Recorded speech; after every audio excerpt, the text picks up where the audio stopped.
Saya merasa saya sudah tahu doktrin. Semua doktrin yang beda dengan saya anggap sesat. Ini juga kesalahan yang tidak boleh ada. Ini kesombongan. Paulus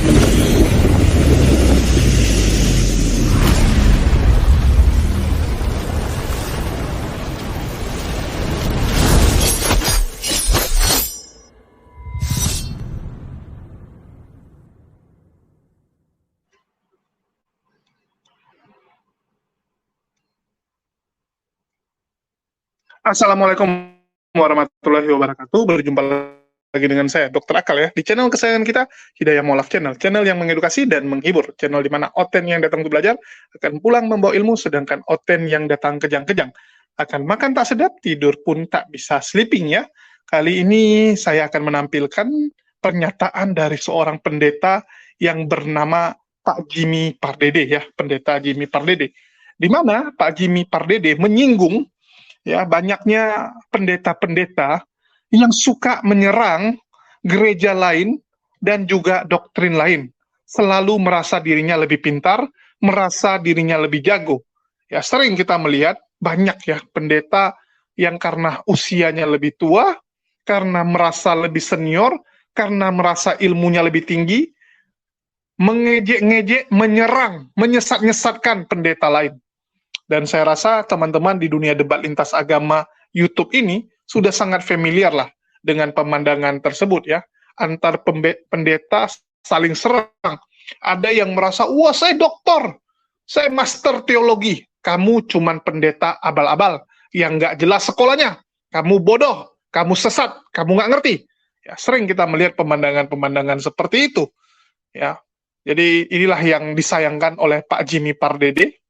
Antar pendeta kok saling serang, ya, antar gereja saling serang. Tapi itu memang nggak bisa dipungkiri.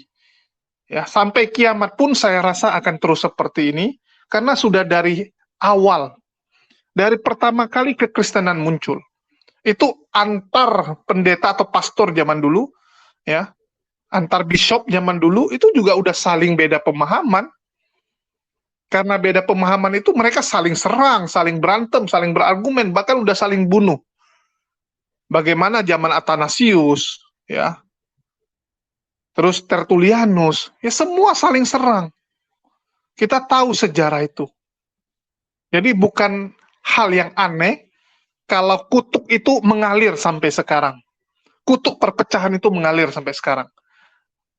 Bahkan di jabat reformasi gereja, berapa banyak korban yang berjatuhan karena saling serang antar petingginya. Kita belum mendapati saling serang yang sengeri zaman dulu, sengeri saat Protestan muncul, ya. Tapi apakah akan terulang? Ya kita nggak tahu. Jadi ini benar-benar kutuk yang mengalir. Jadi kalau teguran dari Pak Jimmy ini, saya rasa seperti ya memberikan gula di air laut. Nggak akan bisa manis air laut itu. Tetap akan asin. Ya, tapi minimal sudah berusaha lah ya Pak Jimmy Pardede ini. Dia berusaha untuk mencoba mendamaikan, mencoba untuk menasehati pendeta-pendeta yang suka saling serang, suka kritik sana, kritik sini. Berusaha nggak ada salahnya, dan kita apresiasi tindakan yang dilakukan oleh Pak Jimmy. Dan kita dengar dulu bagaimana statement dia, nanti kita akan konfirmasi lagi atau kita akan jelasin lagi ya apa yang sebenarnya terjadi. Mengingatkan di dalam nasihat terakhir sebelum dia memberikan nasihat penutup, hati-hati terhadap perpecahan gereja. Bukan cuma perpecahan organisasi. Karena di dalam abad yang pertama, gereja tidak jelas organisasinya. Bukan organisasi yang satu di dalam kepemimpinan satu orang rasul, tidak. Kalau gereja mengatakan dulu di zaman para rasul, ada satu pemimpin namanya Petrus. Lalu seluruh organisasi gereja tunduk kepada Petrus. Itu tidak benar. Karena setiap gereja punya kepemimpinan masing-masing. Secara organisasi tidak jelas. Secara organisasi tidak ada kesatuan. Jadi yang Paulus bicarakan, hati-hati terhadap perpecahan. Pasti bukan perpecahan organisasional. Lalu perpecahan macam apa yang dimaksud? Yang dimaksud adalah perpecahan doktrinal. Ajaran beda, lalu mengatakan, mari kita pisah, karena ajaran kita sudah beda. Ini yang harus diwaspadai. Kenapa beda? Karena saya menemukan ajaran baru. Nah, ini yang Paulus mau tekankan. Orang yang temukan ajaran baru, ajaran menerobos, tetapi yang tidak kembali ke kitab suci, dan yang tidak punya argumen yang cukup untuk menjelaskan kenapa ajaran ini dipegang. Itu ajaran yang harus diwaspadai. Maka Paulus mengatakan, saya menasihatkan kamu untuk waspada. Harap kamu punya kepekaan, kecerdasan, dan kecepatan untuk menangkap ada ajaran benar, ada ajaran salah. Tetapi kecerdasan dan kecepatan menangkap ini tidak boleh disertai dengan arogansi, kesombongan, dan kebencian. Kalau makin pintar, makin sombong, ini juga akan merusakkan gereja. Makin pintar, makin berani untuk menunjukkan perbedaan kualitas diri dengan orang lain yang masih rendah. Itu kesombongan yang merusak gereja. Maka Paulus mengatakan hal ini, waspadai ajaran salah. Bagaimana seorang bisa mewaspadai? Dengan menyadari bahwa argumen yang benar yang membuat ajaran itu bisa diterima perlu ada. Jadi orang tidak boleh sempit. Orang sombong sulit mendengar. Orang sombong tidak mau repot-repot mendengar. Kadang-kadang orang membaca karya seorang, lalu langsung tafsirkan sebelum karya itu didetailkan pengertiannya. Kadang-kadang saudara bisa melihat perdebatan di dalam dunia akademis, seorang mengkritik buku orang lain. Tapi ternyata buku orang lain itu belum dibaca dengan sungguh-sungguh, belum dibaca dengan mendalam. Ada satu wawancara diberikan oleh satu orang perempuan yang menjadi host dalam wawancara. Dia mewawancarai seorang psikolog Kanada bernama Jordan Peterson. Dia mengambil buku dari Peterson lalu mengatakan, jadi dalam buku ini kamu meremehkan perempuan. Kamu mengatakan tidak ada tempat bagi perempuan. Ini sesuatu yang tidak dia katakan di buku itu. Orang sudah mencap seseorang mengatakan A, lalu apapun yang dia tulis, apapun yang dia bicarakan tidak didengar, tidak dipedulikan. Pokoknya kamu pasti bicara A. Nah, ini bukan waspada yang Paulus maksud. Maka harap kita bisa belajar untuk melihat di mana diri kita. Apakah saya orang yang sudah punya kepekaan terhadap pengajaran, atau saya orang sombong yang terlalu gampang menghakimi orang lain punya pengajaran tanpa repot-repot mempelajari argumennya. Nah, kalau saudara adalah orang yang cuma tahu ini ajaran benar, yang lain pasti salah, tanpa mau diskusi, tanpa mau dengar, tanpa mau bicarakan baik-baik, maka saudara ada di dalam keadaan yang tidak baik. Saudara akan membuat gereja menjadi sulit kokoh, karena saudara akan gampang menyerang tanpa mengetahui yang diserang sebenarnya adalah ally, adalah saudara yang sama-sama punya pengajaran yang kembali ke kitab suci. Tapi ada orang yang mengeluarkan ajaran yang sama sekali tidak ada argumen, yang tidak ada sound thinking, yang tidak ada pengajaran yang bisa diterima dengan akal sehat. Saya pikir kata-kata dari Martin Luther di Worms sangat penting, karena di situ dia mengatakan, saya tidak akan tarik kembali ajaran saya, kecuali kamu yakinkan saya dengan sound thinking, dengan pikiran yang sehat. Argumen sehat itu perlu kita pelajari. Sayang sekali banyak orang, jangan-jangan kita termasuk di dalamnya, sulit memberikan argumen dan sulit menerima argumen.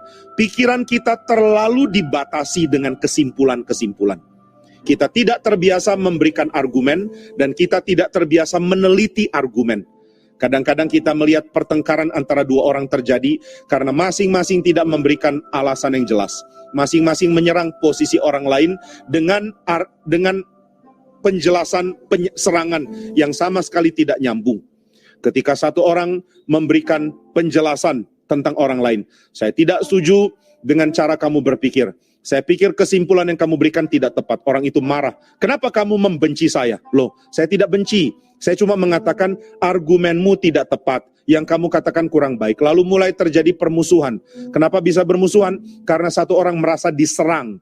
Ini saya pikir adalah satu sifat yang tidak bertanggung jawab.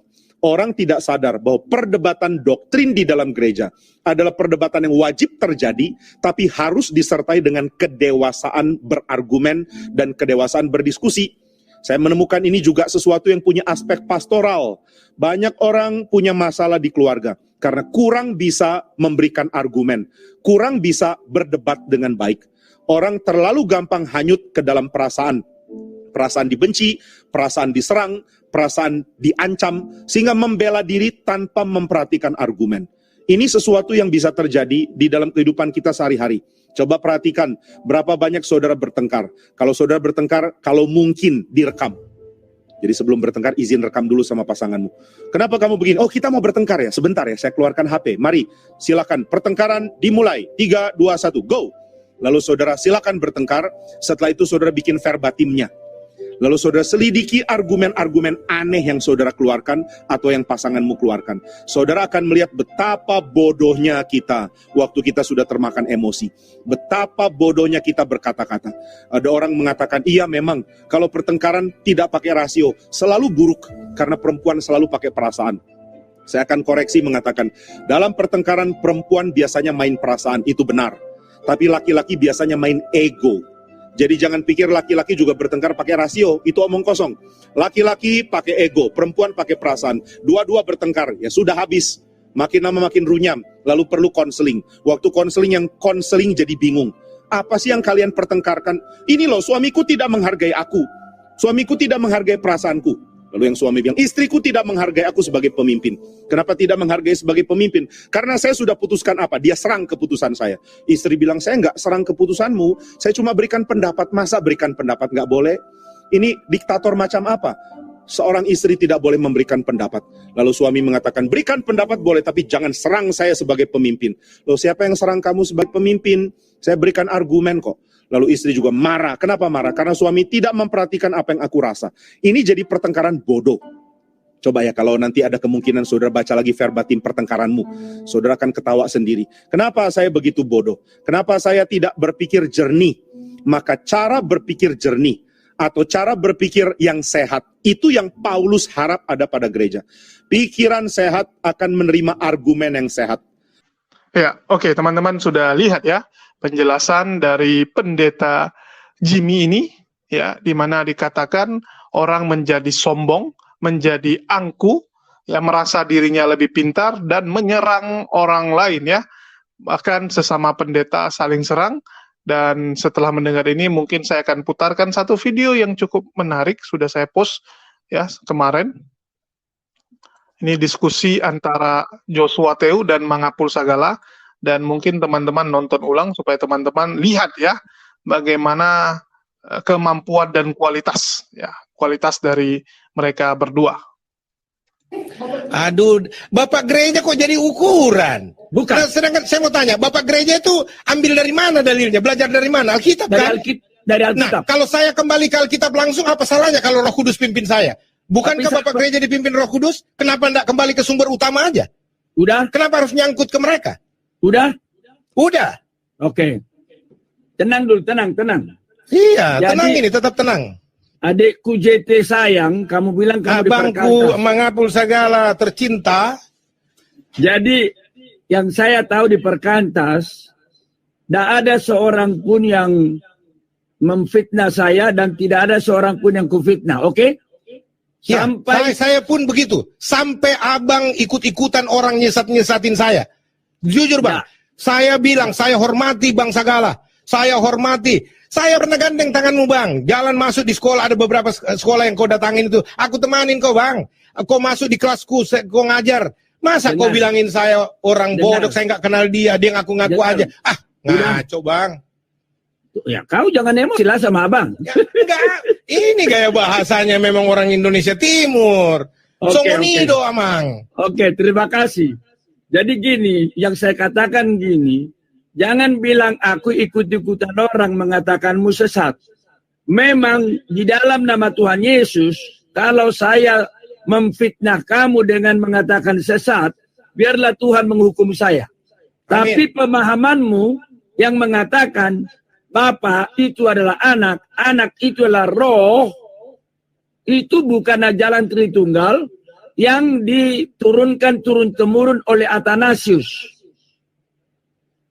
Ya, makanya tadi tapi saya tidak lihat konteksnya Pak. Saya ajarkan bahwa roh sang pencipta hakikatnya adalah roh, bukan Allah. Allah itu salah satu gelar dari sang pencipta, selain Tuhan, selain raja di atas segala raja. Tapi hakikat sang pencipta adalah roh. Lalu kemudian Allah yang adalah roh itu memperkenalkan dirinya juga sebagai Bapa, di mana pengertiannya dalam Alkitab berikan adalah sumber dari segala sesuatu yang ada. Tidak pernah kita bilang ada 3 pribadi dalam kekekalan, Pak. Itu tritheisme. Pribadi Allah Bapa sudah ada secara independen. Pribadi Allah Anak sendiri, pribadi Allah Roh Kudus sendiri. Itu independen, 3 pribadi. Itu tritheisme. Trimurti sama, Pak. Cuma Anda tidak mau mengatakan bahwa itu tidak sama. Bedanya karena 3 pribadi ini saling mengasihi. Kalau yang di sebelah suka ribut berantem katanya. Tapi Allah Bapa, Allah Anak, Allah Roh Kudus itu 3 pribadi yang saling mengasihi satu dengan yang lain. Adekku pernah baca buku ini? Untuk apa saya baca? Pernah baca? Saya baca Alkitab, Pak. Alkitab bukan buku-buku teolog acuan saya. Alkitab dan Roh Kudus, pimpinan Roh Kudus, selesai. Jadi cukup Alkitab? Oh tidak juga, saya belajar, saya baca, Pak. Saya baca, tapi bukan itu menjadi rujukan, bukan itu menjadi acuan. Karena belum tentu juga bahasannya itu benar. Kalau cuma bahasan turun-temurun, dalil teologi turun-temurun, itu aja yang dihafalkan untuk sekolah. Ngapain mau sekolah teologi? Beli aja buku ini. Kalau mau habisin waktu sekolah teologi hanya untuk hafal dalil-dalil teologi, bapak-bapak teologi, bapak-bapak gereja, beli aja bukunya, nggak usah sekolah jauh-jauh ke Cambridge. Aduh, hafal aja tuh buku. Dari tadi bapak aja yang ngomong. Habis kasih tunjuk-tunjuk buku ngapain? Alkitab kita bahas, Bang. Jangan buku. Udah. Penulis buku itu bisa salah, Bang. Sekarang gini. Jadi ini salah satu buku standar di dunia. Christian Theology oleh Miller J. Erickson. Bapak sudah baca ini? Apa judulnya? Alkitab. Lo jangan bicara. Ya, ini patokan, Bang. Ini patokan. Alkitab. Bukan buku teologi. Adekku bukan JT. Buku teologi ukuran. Adekku JT. Yes, abangku sayang. Nah, gini ya. Jadi udah ku dengar itu videomu yang mengatakan, aku sudah baca Alkitab bolak-balik. Kalau nggak salah 5 kali. Ya, kau bilang kan. Lalu kau bilang gini. Apa itu buku-buku teologi? Apa itu bapak-bapak gereja? Nggak boleh itu. Karena apa? Semua orang bisa mengatakan dia berlandaskan Alkitab. Tapi jangan lupa, para bidat itu mereka mengaku berdasarkan Alkitab. Saksi Jehovah mengatakan berdasarkan Alkitab. Mormon berdasarkan Alkitab. Itu sebabnya harus ada cara menggali Alkitab yang benar. Dan Pak JT nggak punya itu. Siapa bilang? jangan menghakimi, Bos. Siapa bilang? Anda kan nggak kenal saya secara pribadi. Anda nggak ikuti hidup saya bertahun-tahun. Oke, Pak JT, terima kasih. Saya sudah boleh ngomong di chatmu ini. Yang saya sampaikan adalah, sebenarnya kalimatmu tadi bagus. Mestinya abang ngomong sama saya secara pribadi. Betul? Ya. Kalau sekiranya adekku JT belum mengajar kemana-mana begitu meluas ajarannya, cukup saya datang ke kamarmu dan mengatakan, JT-ku yang baik, belajarlah teologi baik-baik, ajaranmu ini tidak sesuai dengan ini. Cuma, Bapak itu kecuali salah, juga menyalahkan bapak-bapak gereja, menyalahkan si A, si B, si C. Doa saya, ya, serius ini. Doa saya, sebelum berdoa, Bang, saya jawab dulu supaya jangan salah doanya.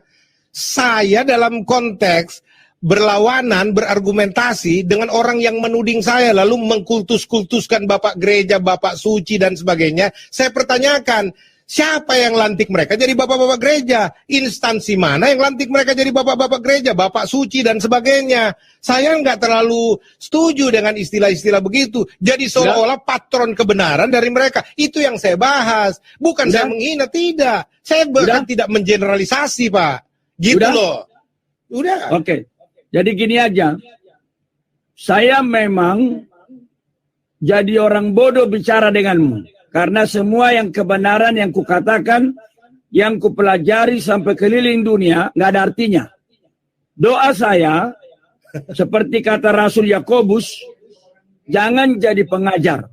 Karena di dalam mengajar kamu tidak bisa menghindar dari banyak kesalahan. Oke? Selamat malam untuk Pengajar, JT. Pak. Pengajar, gembala, evangelis, itu Tuhan yang panggil, Tuhan yang tetapkan. Jadi Baik. kalau Anda anggap salah, lapor ke yang panggil saya, suruh dia hukum, cabut surat SK saya, lapor ke atas. Jangan konfrontasi kita, bro. Anda Sebenarnya tidak berhak menghakimi saya. Pak JT, Ya, sebenarnya kan Bapak sudah ditegur sama Tuhan, sudah keluar dari sinode GBI. siapa yang tegur saya? Saya punya prinsip, Pak. Saya gara-gara kebenaran, justru karena kebenaran yang saya yakini, saya keluar. Saya bukan diusir keluar. Itulah Bapak dengar salah. Nah, Itu yang saya bilang. Makanya dengar kedua belah pihak, bro. Masa Anda dokter Jadi lalu memang- dengar sebelah pihak? Pak JT, Ya. yang membuat bidat itu susah diajari karena seperti Bapak. Ya, Anda punya branding silakan aja. Tapi justru yang terlihat bidat itu Anda.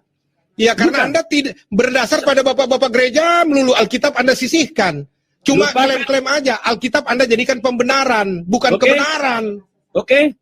Ya, Lupakan dulu abangmu menghapus segala yang brengsek ini. ya.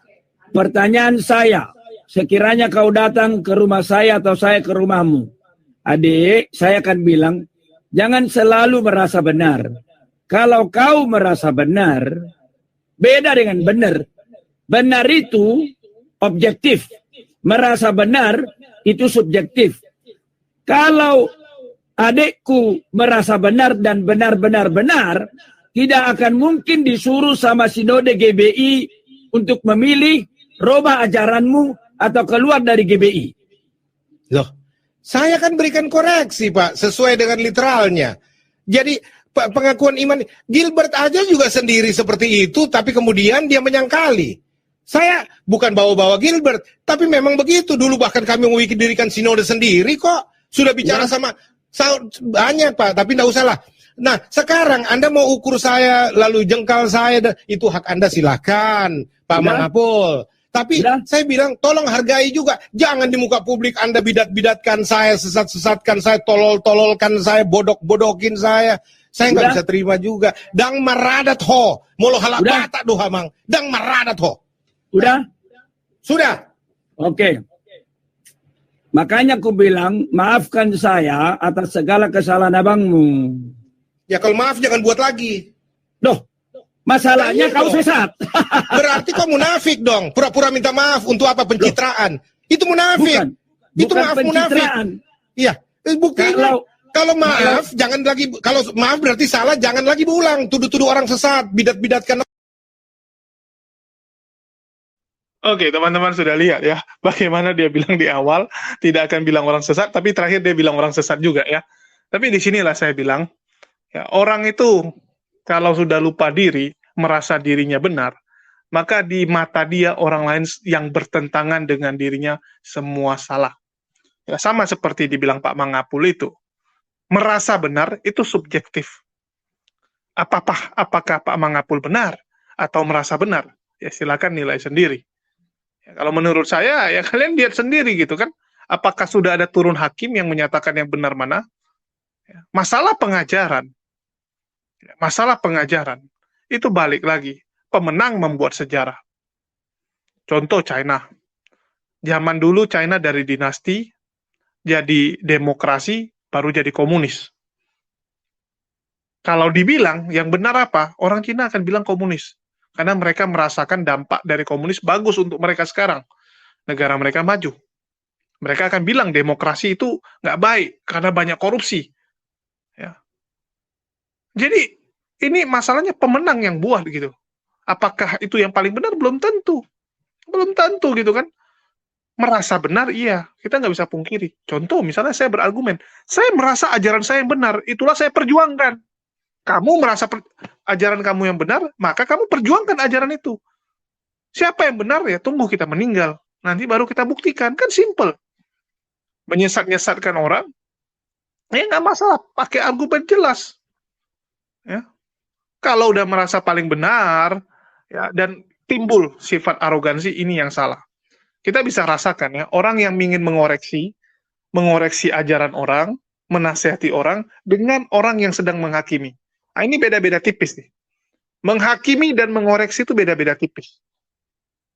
Kita bisa merasakan tendensinya. Ini orang sedang menghakimi atau apa. Itulah yang saya bilang, ya, ini yang ngeri-ngeri sedap ini. Sesuai dengan Pak Jimmy katakan tadi, ya, jangan suka menyerang orang. Jangan suka menyerang pemahaman orang seakan-akan Anda yang paling benar hanya karena Anda punya gelar, karena Anda ya punya sertifikat-sertifikat tertentu. Enggak. Jangan lupa, ya, jangan lupa. Ini buat teman-teman semua. Orang-orang yang dipilih zaman dulu itu bukan karena dia punya sertifikat. Yesus memilih 12 rasul bukan karena, oh ini tamatan apa, oh ini tamatan kuliah mana, oh ini tamatan apa, enggak. Dia pilih dari yang polos dibentuk.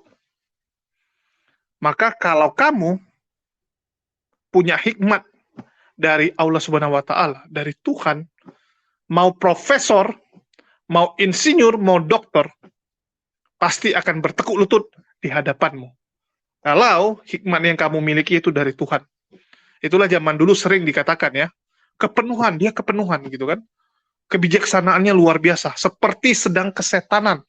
Tiba-tiba dia jadi jenius, tiba-tiba dia jadi pintar, dia berkata dengan luar biasa, dari mulutnya ya keluar pernyataan-pernyataan luar biasa yang membuat orang terkejut, terheran-heran ya, dan bertekuk lutut. Ini yang paling penting. Bukan wah saya ini gitu kan. Tapi inilah saya bilang, kutuk saling serang, kutuk merasa pintar nih terus turun. Terus turun. Dan semoga ya, saya doakan kepada para penonton saya tidak terjangkit. Ya, kita semua yang menonton ini tidak terjangkit virus-virus merasa dirinya hebat, merasa dirinya sombong, merasa dirinya lebih hebat dari orang lain, merasa lebih jago. Ya, saya doakan tidak ada virus ini, penyakit ini menjangkit para penonton saya. Jadi itu saja yang ingin saya sampaikan, teman-teman yang nilai sendiri. Ini langsung ya, baru kita bahas kemarin, tiba-tiba ini langsung contoh. Ya, contoh nyata dan juga sesuai dengan temanya, yaitu jangan merasa dirinya benar. Ya, itu kalau ada roh yang sebenarnya itu mungkin diketokin kepalanya satu-satu ya. Udah hebat kau memang ya. Nggak ada yang hebat di dunia ini. Kita ini cuman, debu. Ya, kita ini nggak lebih daripada debu di hadapan Allah. Ya, kamu sejago apapun, misalnya hari ini saya profesor, saya sepintar itu gitu kan, profesor, tiba-tiba saya kena Alzheimer. Apakah saya masih pintar? Nggak ada. Ya, saya kena penyakit pikun, atau saya terkena apa gitu kan, nggak ada lagi kepintaran kamu, nol. Ya, nggak ada lagi. Atau kamu dibalokin tiba-tiba jadi gila, apakah kamu masih pintar? Nggak ada. Pernah pintar, iya. Tapi udah nggak ada. Apa sih kelebihannya? Cuman bentar kok. Kita hidup di dunia ini cuman bentar. Kamu pintar pun cuma dipuji berapa lama. Ya, berapa tahun aja gitu. Udah selesai gitu. Apa yang mau kamu banggakan? Ya, dengan merasa lebih hebat dari orang lain dan mencari permusuhan dengan orang lain. Terus mencari permusuhan dengan orang lain. Nggak ada bagusnya. Ya, mungkin itu aja yang ingin saya sampaikan. Semoga ini bisa jadi teguran ya bagi kita semua agar jangan jadi orang seperti itu ya, yang sedikit-dikit merasa dirinya lebih pintar dari orang lain, menghakimi orang lain, dan juga menghina orang lain gitu ya. Kritik boleh pakai dasar, tapi jangan terlalu menghina orang lain dan menghakimi orang seakan-akan kamulah yang paling suci, kamulah yang paling benar. Oke, itu aja dari saya. Makasih nih buat teman-teman yang udah nyimak. Di akhir kata saya ucapkan wassalamualaikum warahmatullahi wabarakatuh. Sampai jumpa di lain kesempatan.